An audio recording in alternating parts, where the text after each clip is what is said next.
ஆத்தாடி, இன்னைக்கு தானே உண்மையான நிறம் தெரியுது. என் நிறம் எப்படி பார்த்தீங்களாங்க? என்ன ஒரு கருப்பில் பனைமரத்தில் ரெஞ்சில் இருக்கேன். இப்போத்தேன் தெரியுது பள்ளியாக வெள்ளையாக இருக்கு வெள்ளையாக இருக்குன்னு கேட்டிருக்கேன். நான் கருப்பாக இருக்க வந்தே அது உங்களுக்கு வெள்ளையாக தெரிஞ்சிருக்கு. என்ன சரியே? என்ன முடியுமா பண்ணிக்கிட்டு இருக்க?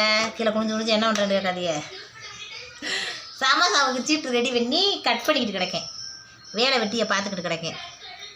இன்னைக்கு போய் வியாபாரத்தை போய் பார்ப்போம். ஒரு வாரமாக லீவை போட்டு வீட்டிலே எடுத்துட்டேன். இருந்து பார்த்தா என்னமோ மாதிரி இருக்கு. வேலை பார்த்தாத்தே நம்மளுக்கு நல்லா தெரியும்ட்டு கிளம்பிட்டேன். என்ன பண்ணிக்கிட்டு இருக்கீங்க நீங்கள்லாம் வீட்டில்? நண்டே என்ன பண்ணுற? அரிசி எப்போ அரிசி ஊற வச்சு தின்னு கொடுத்துட்றா பாவம். லைக் பண்ணுங்க, கருப்பு முனியம்மாவுக்கு லைக் பண்ணுங்க. வேலையை வெட்டியும் பார்த்துக்கிட்டு அப்படியே உங்கள்கிட்ட பேசிக்கிட்டு கிடக்கு. லைக்கை பண்ணுங்க. பார்க்குறீங்களா? அது என்னன்ட்டு இருங்க காட்டுறேன். வேணாம், என்ன சுத்தம் இல்லை, என்ன அது அப்படி இருக்குது இப்படி இருக்குது அப்படின்னு எதையாவது புறவேசம் வந்துடுவீங்க.